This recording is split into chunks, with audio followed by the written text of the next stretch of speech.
విషయాన్ని మీరు తెలుసుకోవాల్సిన కోరుతా ఉన్నాను।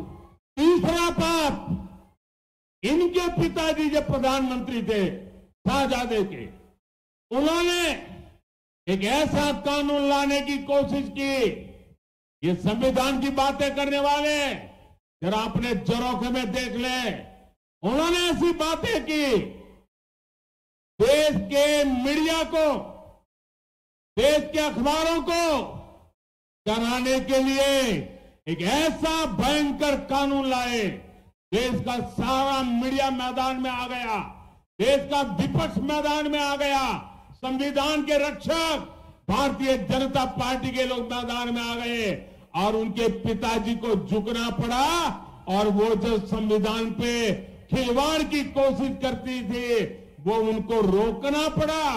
ये संविधान को उनके परिवार के 3 लोगों ने तबाह कर दिया है। మిత్రులారా, వీళ్ళు చేసిన పాపాలు సామాన్య పాపాలు కాదు, వారు చేసినటువంటి 3వ పెద్ద పాపం ఏదైతే ఉందో ఆ రోజు ఏ రకంగా మీడియాను, పత్రికలను, వాళ్ళ స్వేచ్ఛను, స్వతంత్రాన్ని హరింపజేసి వాళ్ళ మీద ఏ రకంగా ఒత్తిడి తీసుకొచ్చారో, వాళ్ళను ఏ రకంగా లొంగదీసే కుట్రలు పన్నారో, కానీ ఆనాడు ఈ భయానక చట్టాలను ఎదిరించింది, పోరాటం చేసింది ఆనాడు ప్రతిపక్షాలు।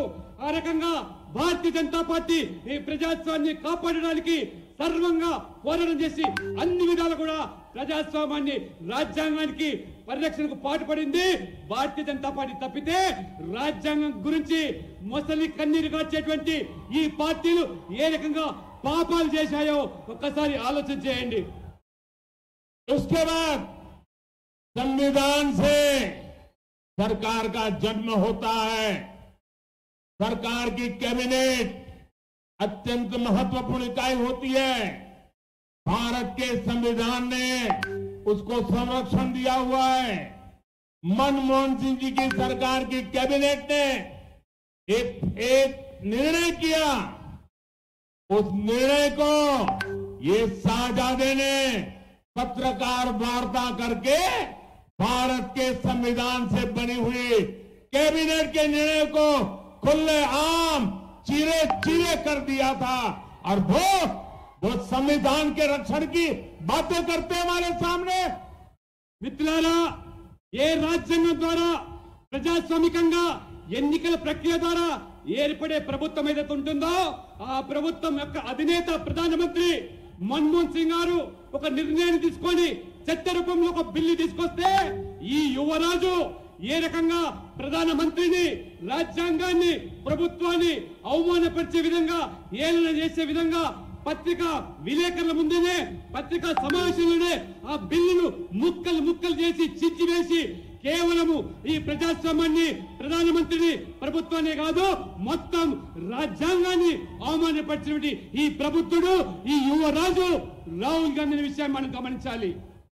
साथियों, इतना ही नहीं, भारत का संविधान बना तब देश के विद्वान लोग संविधान सभा में थे और उसमें कोई आरएसएस, जनसंघ, भाजपा तो जन्मा ही नहीं था। उस संविधान सभा में चर्चा हुई, महीनों तक चर्चा चली। डॉक्टर बाबा साहब आंबेडकर ने अपने विचार रखा और संविधान सभा ने निर्णय किया कि धर्म के आधार पर इस देश में कोई आरक्षण नहीं होगा।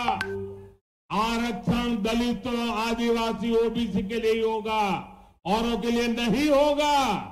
लेकिन आज ये शाहजादे और उनकी चौकड़ी बाबा साहब आंबेडकर की पीठ में छुरा भोंक रही है, भारत के संविधान को रफा दफा कर रही है और वो बेईमानी करके पिछले दरवाजे से धर्म के आधार पर अपनी वोट बैंक को मजबूत करने के लिए दलितों का हक छीनने वा जाए, आदिवासियों का हक छीन रहे हैं, ओबीसी का हक छीन रहे और अपनी वोट बैंक को धर्म के आधार पर आरक्षण देने का खेल खेल रहे हैं।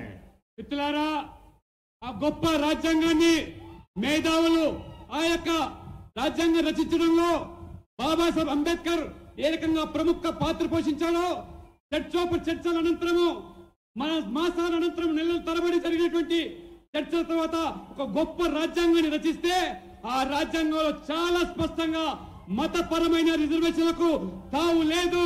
ఏదైనా సామాజికంగా వివక్షకు గురైనటువంటి ఎస్సీ ఎస్టీ బీసీలకు మాత్రమే రిజర్వేషన్ల సౌకర్యాన్ని కల్పిస్తే ఇవాళ ఈ యువరాజు కేవలం ఓటు బ్యాంక్ రాజకీయాల్లో భాగంగా ఈ ఎస్సీల ఎస్టీల బీసీల హక్కులను కాలరాస్తూ వాళ్ళ అధికారాలను ఏరక హరింపజేస్తూ దొడ్డిదారిన ఇవాళ మతపరమైన రిజర్వేషన్లు ప్రవేశపెట్టి మతాన్ని ఆధారంగా చేసుకొని రాజకీయాలు నడుపుతూ ఈ బీసీలను ఎస్టీలకు అన్యాయం చేస్తున్నటువంటి ఈ యొక్క పార్టీ ఓటు బ్యాంకు రాజకీయాలు పాల్పడుతూ రాజ్యాంగాన్ని సైతం కూడా అవమానపరుస్తున్నటువంటి పార్టీ ఈ కాంగ్రెస్ పార్టీ.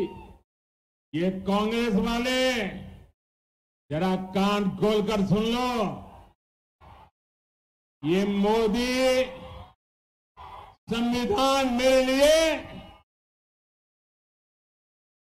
मेरे लिए मेरा धर्म ग्रंथ है, मेरी सरकार चलाने के लिए मेरा धर्म ग्रंथ है. और तुम्हें तो मालूम नहीं है, जब भारत के संविधान को 60 साल हुए, इस देश में अकेला मैं मुख्यमंत्री था, अकेला गुजरात का मुख्यमंत्री था जिसने संविधान के 60 साल का उत्सव मनाया था. मैंने सुरेंद्रनगर में हाथी के ऊपर हमारे संविधान को रखा था और संविधान का सम्मान करते हुए जुलूस निकाला था. और उस राज्य का मुख्यमंत्री हाथी पर नहीं बैठा था, संविधान हाथी पर बैठा था और मोदी पैदल चल रहा था ताकि संविधान का सम्मान हो. మిత్రులారా, నేను కాంగ్రెస్ వాళ్ళకు సవాల్ చేస్తున్నాను. మీరు కాచుకోండి, వినండి, చెవులుంటే.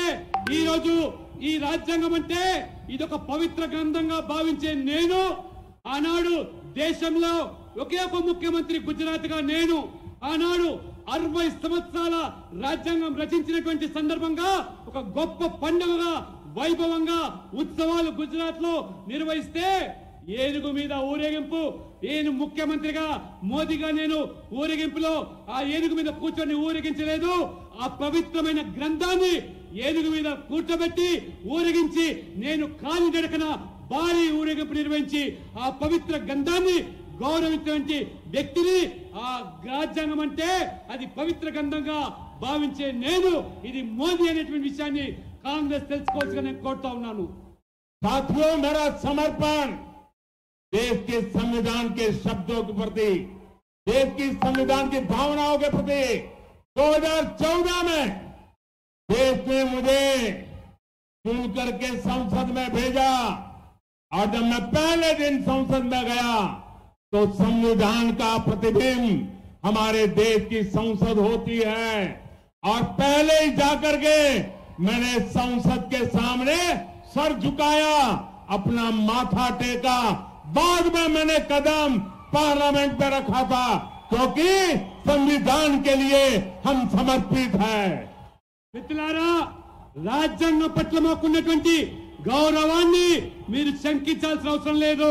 నా జీవితం అంతా కూడా ఈ దేశం కోసము, ఈ ధర్మం కోసము, ఈ యొక్క రాజ్యాంగం కోసము సమర్పించిన వ్యక్తిని నేను. మొదటిసారిగా పార్లమెంట్ సభ్యునిగా నేను గెలిస్తే ఆనాడు నాకు రాజ్యాంగం పట్ల, ప్రజాస్వామ్యం పట్ల ఉన్నటువంటి గౌరవాన్ని వెలిపించడానికి పార్లమెంట్ లో మొదటి అడుగు పెట్టినప్పుడు నేను ఆ పార్లమెంటు ఆ భవనం ముందు మోకరిల్లి నమస్కరించి ఆ రాజ్యాంగాన్ని, ప్రజాస్వామ్యాన్ని, ఆ పవిత్రమైనటువంటి పార్లమెంటు భవనాన్ని గౌరవించి ఏ రకంగా నేను పార్లమెంట్ సభ్యునిగా కొనసాగానో మీరందరికీ కూడా తెలిసిన విషయమే.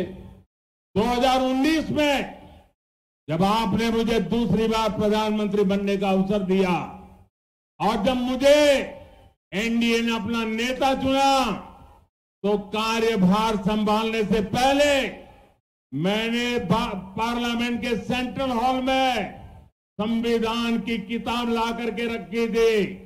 पहले मैंने जाकर के संविधान के सामने हमारा माथा टेका, जैसे आप गीता, रामायण, महाभारत के सामने टेकते हो, जैसे कुरान बाइबल के सामने रखते हो, मैंने संविधान के सामने अपना माथा टेका। उसके बाद 2019 में कार्यभार संभालने के लिए मैंने अपना भाषण दिया था। ये मोदी का संविधान के प्रति समर्पण है। మిత్రులారా 2019లో రెండవసారి మీ యొక్క సమ్మతంతో ప్రధానమంత్రిగా నేను ఎన్నికైన తర్వాత, ఎన్డీఏ నేతగా ఎన్నిక తర్వాత నేను నా బాధ్యతలు స్వీకరించే మొదట ఆ పార్లమెంట్ సెంట్రల్ హాల్లో ఆ పవిత్రమైనటువంటి ఆ గ్రంథము, ఆ రాజ్యాంగాన్ని ఆ సెంట్రల్ హాల్లో ప్రవేశపెట్టి ఆ సెంట్రల్ హాల్ ఆ పవిత్ర గ్రంథం ముందు నేను ఏ రకంగా ఆ యొక్క గ్రంథాన్ని ఒక పవిత్ర గ్రంథంగా, ఏ రకంగా ఇవాళ భగవద్గీతగా, ఖురాన్ గా, బైబిల్ గా అన్ని వర్గాలు ఏ రకంగా పవిత్ర గ్రంథాలుగా భావిస్తాయో, నేను సైతం కూడా ఈ రాజ్యాంగం కూడా అంతే పవిత్ర గ్రంథంగా భావించి ఆ రామాయణ మహాభారత లాంటి గ్రంథాలుగా స్వీకరించి నేను ఆ రకంగా పార్లమెంట్ లో ఆ రకంగా ప్రధానమంత్రిగా బాధ్యతలు స్వీకరించి మొట్టమొదటి ఉపన్యాసం చేశారు. ఇవాళ మోదీ గారిని రాజ్యాంగం పట్ల శంకించేటువంటి ఈ శక్తులు, వ్యక్తులు ఈ దేశ పట్ల వారికి ఉన్నటువంటి కట్టుబడి చిత్తశుద్ధి ఏమిటో దేశ ప్రజలు గమనిస్తున్నారని చెప్పి నేను మీకు తెలియజేస్తా ఉన్నాను. ये सत्ता भूख में डूबा हुआ ये शाही परिवार कांग्रेस पार्टी के संविधान को, देश का संविधान छोड़ो, कांग्रेस पार्टी के संविधान को भी मानने को तैयार नहीं है। उसको भी उन्होंने डस्टबिन में डाल दिया है। सीताराम केसरी कांग्रेस पार्टी के अध्यक्ष थे, रातों रात उनको बाथरूम में बंद कर दिया गया, उठा करके फुटपाथ पर फेंक दिया और संविधान की परवाह किए बिना कांग्रेस पार्टी पर ये शाही परिवार ने कब्जा कर लिया। साझादे जरा बोलने से पहले 50 बार सोचना शुरू करो।